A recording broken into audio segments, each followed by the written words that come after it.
So we were just looking at the list from your colleagues about the best quarterback wide receiver tandems. And Nationally. yeah, nationally. One guy's opinion. Right. Look at me. Set the record straight, So BC. This wasn't some group think. You're not on board with that. You weren't I a get it. collaborator here? Well, I'll just I always say that to people because sometimes you're attached, it's your outlet, but everybody's got somebody elsewhere outside the bubble, and that's fine, that has their own take on things, and you never know what their biases are or whatever. But I was listening. I saw that Dylan and Dane weren't in the top 10 of QB receiver combos, which is okay. That was okay if you don't include some of the other people. That wasn't my takeaway. Like, this isn't like me championing Nebraska. Although two things, and I was just having a sidebar conversation with my colleague, and even she was like, "How can Holgorsen not get more of the benefit of the doubt?" But she's also the same person that would probably say the same thing about Lincoln Riley, right? So that's fair. That's fair, and it'll be. I'll be curious to see where you put him if he makes it with. On the list, because we're going to do this for Friday and come up with kind of our own. But two things, BC. I left, not that it's the end all be all, but let's say he's 100% spot on. It's guardrails. It just gives me boundaries in which to think, right? My big takeaway was I further believe this college football season is wide open. Yep. Like I get the Penn State, Ohio State. I don't even put Oregon in that discussion, although they get lumped in. I'll give you Texas, right? They've got an NFL player on all three levels defensively. Going to be really good skill-wise. They have a budding star potentially at quarterback. I'll even give you Texas, but even they come with questions. Georgia comes with questions. I mean, in Stockton, do you trust, right? So I just left. I'm like, this thing is wide open. If Lagway and Eugene Wilson III make that list, I'll take my chances with D2, like Dylan and Dana, right? I just will. Yeah. And I think actually 3D. Let's just call him 3D. Dylan, Dana, Dane. Dana Dane. That used to be a rapper. Dana Dane. That's my 80s, 90s baby coming out. Don't you think, like most years in college football, I've always lived under the premise that there is that top 5 or 6, and then teams like 7 through 35 are kind of in a blender, and there's very little separating them. And to your point, I don't even know that there's that top 6 and then the blender this year. I think it's like maybe there's 1 or 2 you'd say, okay, they're a little bit ahead of the crowd. But I think there's basically 30 to 35 you can mix up just for the reasons you're saying, because if you look around the rosters, there's a lot of potential that excites when you could be talked into like what we're talking about here, like a QB wide receiver combo and what that can look like. But there's not a lot that's proven at places. And to your point, Dylan and Dane Key probably have as much of a chance to maximize as the people on that list. And then when you I mean, as much as Arch Manning and Ryan Wingo, right? Well, I mean, and this not to get away from our guy who made the list, but like I think Klatt did a 20, his best quarterbacks. I think he had Manning at the top, right? And I don't know. I think he was 2. Yeah, I mean, I don't have a problem with that, but I'm just saying, like, Dylan could be as much in that conversation as Manning, I think, or Lagway for sure.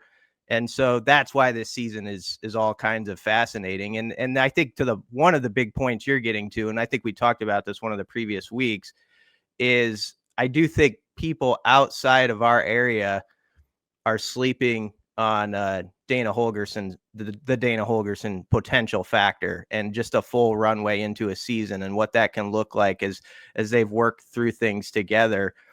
Maybe it's because they view this as like year 2 of him here because he was here at the end, and they kind of forget that he only came in and was figuring out a new language with only 3 games to go.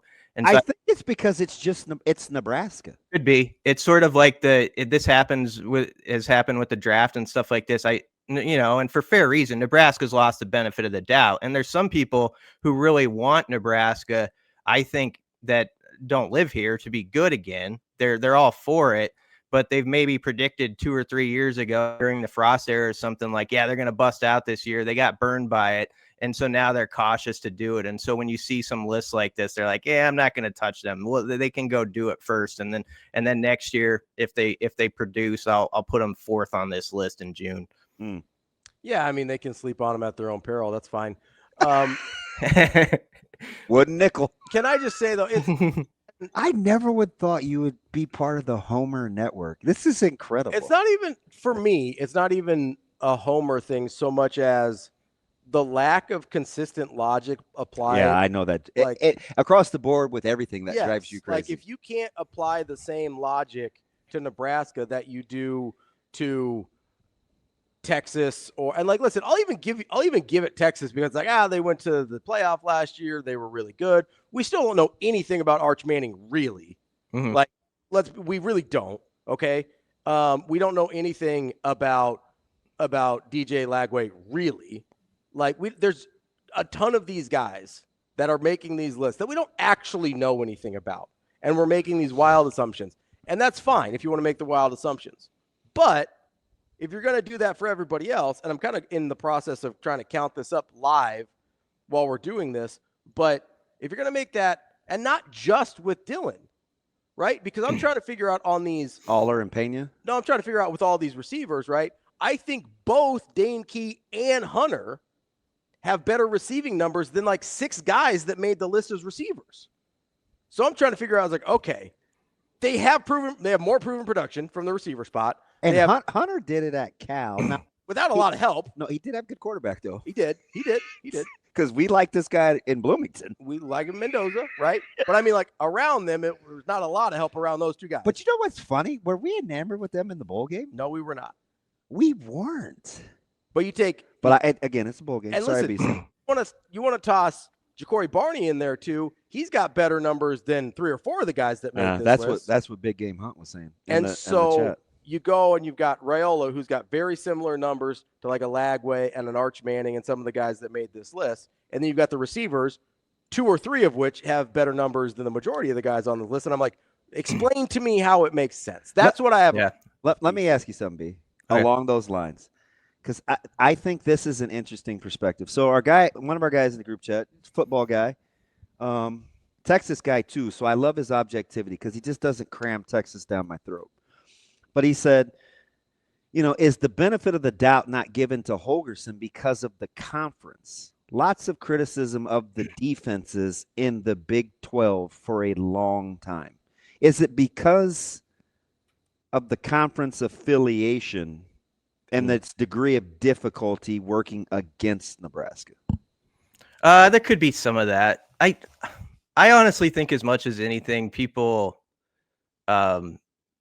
sort of lose sight of the situation. I really do think there's people who, Nebraska's off the radar enough that they're like, oh, they're kind of doing their own thing over there, trying to figure it out. And you'll be surprised how many people don't know the details of like Holgorsen's situation. I think outside of our area and how he came in November, there's people who just hopping off a plane. And yeah. I think there's a lot of people who do stuff like this, and I get it. Cause if you ask me, like, okay, do a top something nationally, top 15 something nationally. And I was chiming in on like what's exactly going on in Austin or Gainesville right now. It would be very drive-by with a lot of details missing and why I was doing that. And I think that's what happens here. Sometimes people forget, like, Holgorsen didn't get here till November. He was basically, calling plays, different language to him. And I think that's forgotten sometimes, like the challenge that they face there. And maybe there's some people who, I don't know, they might think of the conference thing that you're talking about and be like, well, let's see if he can do it in the Big Ten. But the way the leagues are so spread out now with teams everywhere, I don't even think that applies as much anymore. Like there are tougher teams, I think, to go through in the Big Ten, but Dana Holgorsen's a well-traveled coach who's seen a lot of challenges in his career. So I don't know how much I buy it if that's their viewpoint in holding off on Nebraska on a list like this. Mostly though, I think if I were to do a top 10, I would say, and I don't think it's even homer, I would put Nebraska 6 or 7 on a QB receiver list, just because I think Raiola's upside with Holgorsen. Plus, Dane Key's going to have, actually, if he's the receiver you choose, by the way, for Nebraska, he's definitely has the resume where it's already stacked up over 3 years against SEC competition, where he's put up 600, 700 type yards, as opposed to some of the other receivers on this list. He's actually got it in print, like, I did this. So that's why it doesn't make sense to me that he wouldn't be in the top 10. As Ravi would say very angrily, and I might add, he's never been bad at this. He's never been bad at this. He's always been good at calling plays and getting, like, always. His entire life. He's been good at calling plays and scoring points. Are you traumatized at the voice? I mean, it was a little high. So you guys don't have to get me fired up about Holgorsen's. Like, I just want to say this. I remember in December when it was one of those days where it felt like crap was hitting the fan and people were probably overreacting, because I think it was the day like Tony left or T Knight left, and some players had gone in the portal. And people might remember it was a Monday night. Nebraska put out how Dana Holgorsen had signed his contract for a couple years. And I thought that, in my opinion, was the news of the day. It covered everything else that everybody was, going on about that was perceived as negative. That's how big a deal I thought it was that he was returning. It was like, okay, all this other stuff we've talked about all afternoon, these 5 or 6 things, kind of washed away in my mind, because I think the biggest news just came that he's around for a while. So I just want to give context. So I was counting up while we were talking here.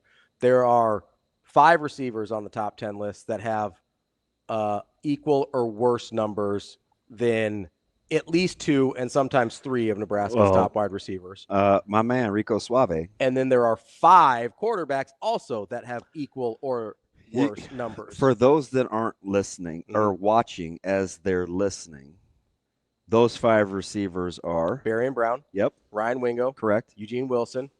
Deion Burks. Cam Coleman. Yeah.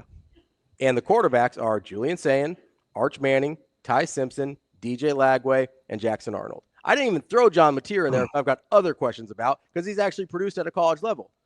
Like, these guys, I'm not even like stretching this with these guys. These are hard numbers that I'm not wondering about, they didn't play together, they didn't have the same situation, whatever. I'm just going on hard numbers where there are 5 guys on this list who, on each side of the battery, that did not perform as well as Nebraska's guys. And we're sitting here and be like, oh, they're definitely going to be better. And then you're going to tell me that you like their offensive coordinator better than some of these situations? I'm not buying it. BC, I'm not buying it. BC, let me ask you something, because you and I have talked about this. I always ask you about the vibe and being at pressers and what's the room feel like, and Coach Rule and some of the staff's delivery. And I'm like, they've been all business. Let's just play football. Can't wait to get to the games. Troy Dannon, right? I'm over settlement agreements and revenue sharing. I want to get to Kansas City and Cincinnati.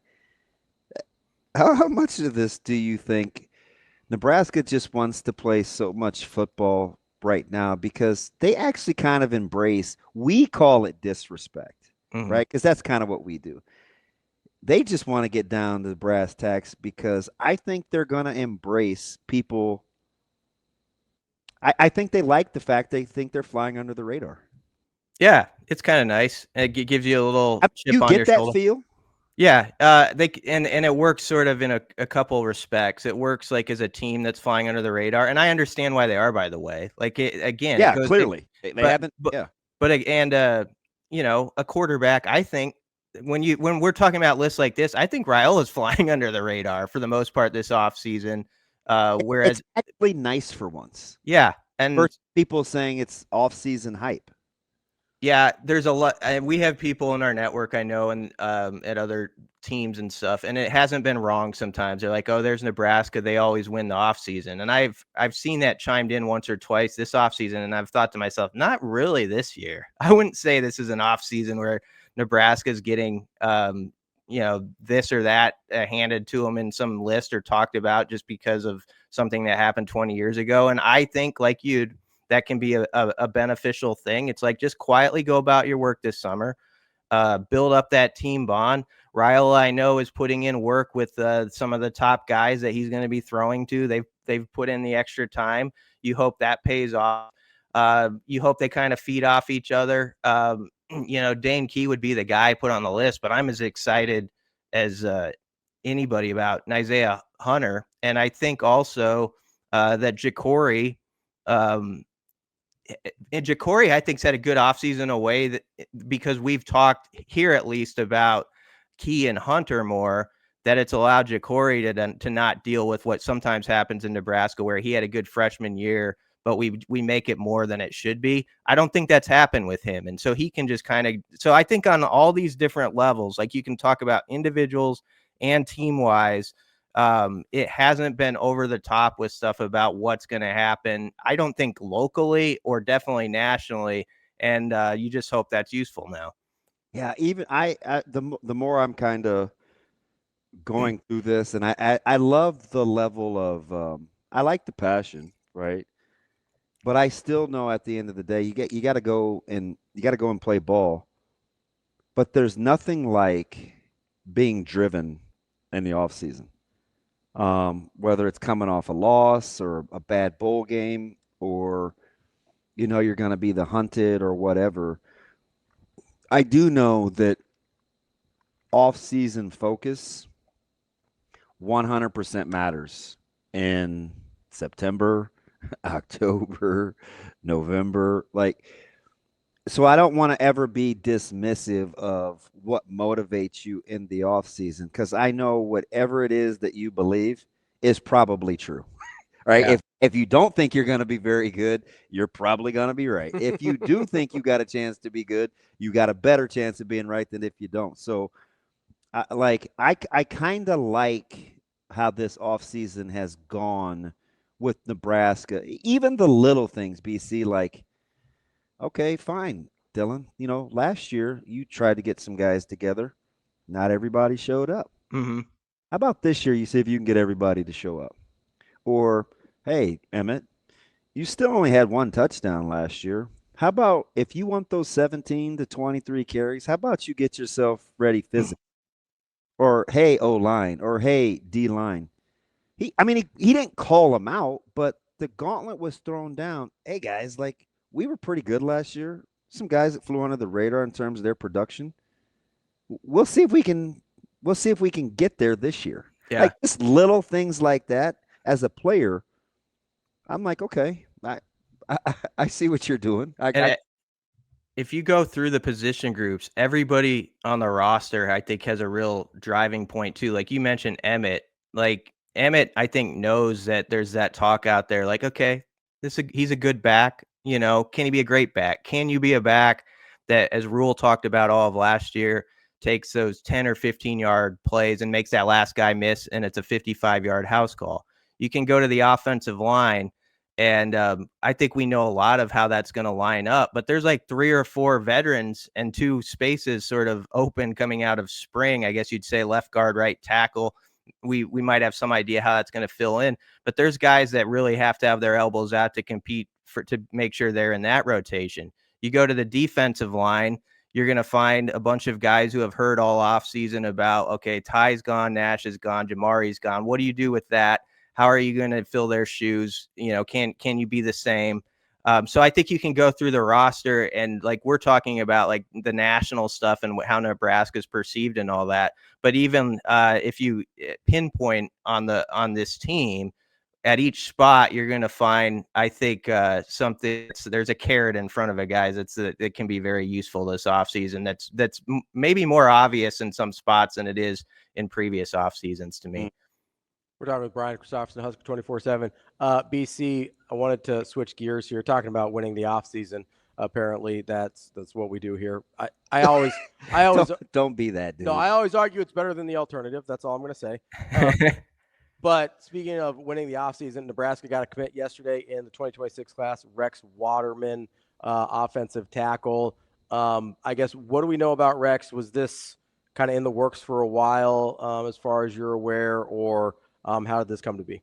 I don't know as much about Rex as some of the other guys, honestly, because I haven't written about him as much as others in our network. But I knew coming out of the weekend, because there was sort of this, I guess, angst about like, okay, when are guys going to start raising their hand in this class? And so I think it was a big deal, because I had heard Sunday like, okay, Rex is probably in, and I just thought if they needed to pop, like have someone put their hand up like he did, get the ball rolling. And I really think from this weekend, there's a foundation and that is set, that is legit, like that you can stand on. Like there's a few guys I think that can commit, that visited as official visitors. And then just as exciting to me, I've kind of been locked in, honestly, on doing a lot of the 27, 28 guys that were in town for the event. And it's unreal, like the talent that was here. Like, so we're talking like all like top 50, top 75 guys. The way this worked together with the different things and how they connected, to get guys who normally wouldn't have seen Nebraska maybe at this point in their careers, and actually get them here and be like, okay, their facilities are, tops in the country. I had 3 top 65 DBs that I was talking to, that are probably going to be playing in the NFL one day, and they're saying that nobody can match Nebraska with like the facilities and this stuff. It's just like people don't understand until they get here. And so that's a big deal that you planted that seed in their mind. And we say this every offseason too. Like, what happens if Nebraska gets 9-10 wins or more? Like, what does that do to recruiting? Well, I think you could say that idea is like on steroids to me right now with the 27 guys. When And you like, when you put it together with the culture that they're building, mm-hmm. like that's the key. These guys are talking about things that you can't even. I get the facilities thing, but Jess asked me this question last night on Husker Sports 9. It was a good, like the way she framed it. It was with regards to Trey Taylor and the 7-on-7 deal, and I said the thing that we're kind of missing with 7-on-7 in general is not only do you not get folks to give up some of their concessions and have it be a camp and combo it with the whole recruiting weekend, like, and run it the way Nebraska did, you don't get those kinds of people on your campus as the host site across the country that easily. And so to hear, I'm like, if the facilities, they look fantastic, that's great. Lincoln may be a different city than they thought. That's great. But the cool thing is when you get the vibe with the coaches, like they act like a top 15 program when they're courting you. It's like, hey, it's not only what we can do for you, like what you guys can do for us. And the players are kind of vibing with that. And they're just pups, right?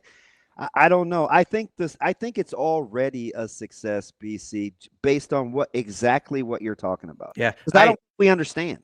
Yeah, I had probably 3 guys say unsolicited, they work hard there. Like he was talking about like the staff and everything. He's like, it stuck out to them, like the level of work that they put into it. And also, the family feel. Real quick on the facilities, I know around here it's so cliche because like every guy, like, yeah, that's what they're supposed to say. The facilities are awesome, so it's become like something you just sort of like wave your hand at, like big deal. But I will say, like, we had a few of our national guys, like Tom Loy and Andrew Ivins, in for the event. And if you've never been here and actually seen it, like them and some of these kids, it does just knock them over. Like, man, this is something else.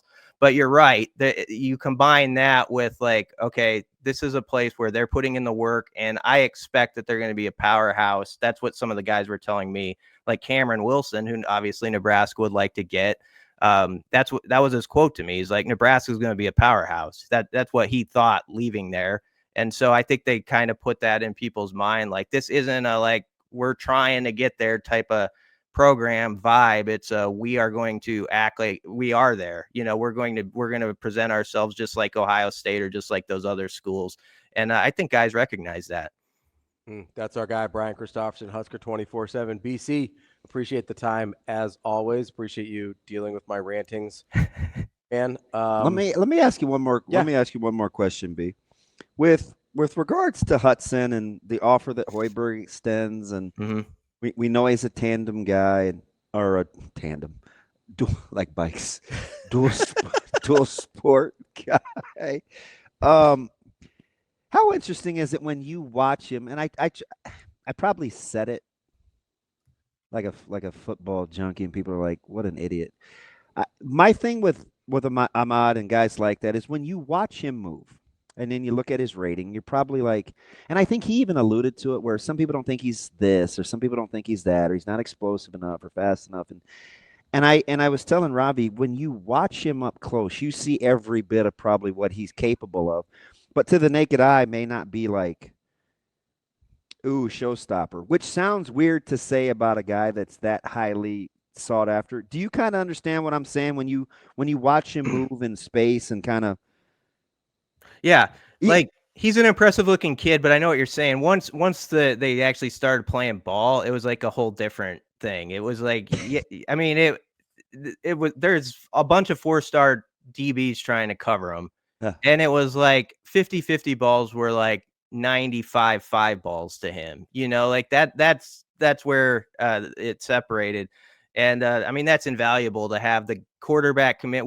That's worth 500 social media posts. Like we make such a big deal about Trey Taylor on there, and I respect that. But throwing the ball to Ahmad Hudson down there and showing his trust, like, hey, go get it, big fella. Let's do this in this stadium a couple years from now. Huge. I like the fact that when you actually get to see guys in front of you, because sometimes we do thumb our nose up a little bit at 7-on-7, but that's a really good example of seeing somebody in front of you that's probably different than if you're just watching him any other time, right? I think that's where the proximity of being close to him actually adds value with having that guy on campus participating. Yeah, it was legitimate, like where you could see like this guy should definitely be a top 10, 15 player in the country. Like, I mean, it was so obvious through that. And Trey did a nice job. It wasn't just because he's forcing it because, hey, this is the guy I'm trying to recruit. It's just like this guy's going to catch everything I put up there. And I thought Trey looked really good too. I mean, I thought he did really well with what he was being asked. One thing, I mean, Ahmad Hudson didn't know he was going to play in that and had never done the 7-on-7 events till like an hour and a half before that started. And Trey Taylor was like 3 to 4 hours before when he found out he had a team to do it. I know they were with the Raw squad out of Miami that's sort of known and they're loaded up. But still, I mean, that's pretty impressive to just like go out there and work through it and look like you've been with that team for like a year or two when you've been with them for 2 hours. I was afraid to say this comp because I don't want people, sometimes we can't understand or digest, but it reminded me similarly. Do you remember Micah Parsons coming out late? Oh yeah, during Friday Night Lights after being asleep for a couple hours and yeah, kind of jogs to get loose and then just electrifies that place on a humbug. And now that you know his personality and you listen to his press conferences and you watch him in Dallas, you're like, he's exactly that guy. He was asleep an hour before they started. Yeah, that checks out. He by the way the event and was still pretty doggone good. That's what it kind of reminded me of. Like, oh, okay, I'll come out here and do this. I know you guys got to get to break, but we don't have any things. There's two events I had always like when we talked about Friday Night Lights or those Friday night June recruiting events. Micah Parsons and the first time Dylan showed up at age 15 and he just threw a rope. Those two stuck out. I would put if it works out recruiting wise with some of these guys like an Ahmad Hudson, it goes to the top of the list. What they were able to do in the stadium with some fans there, that would top the other things to me as far as Friday night June events. That's how significant it can be. We'll see, and that's why it's such a big deal. Like they have the groundwork set. These guys are really interested in Nebraska right now. Obviously, the Huskers want a good season for the reasons we all understand right in front of us. But beyond that, if you put together 2-3 more wins this year with those guys who just visited, that's a nice cocktail. That's our guy, Brian Christopherson, Husker247, BC. Appreciate the time as always. We'll talk to you next week. Yeah, thanks a lot, guys. Got it.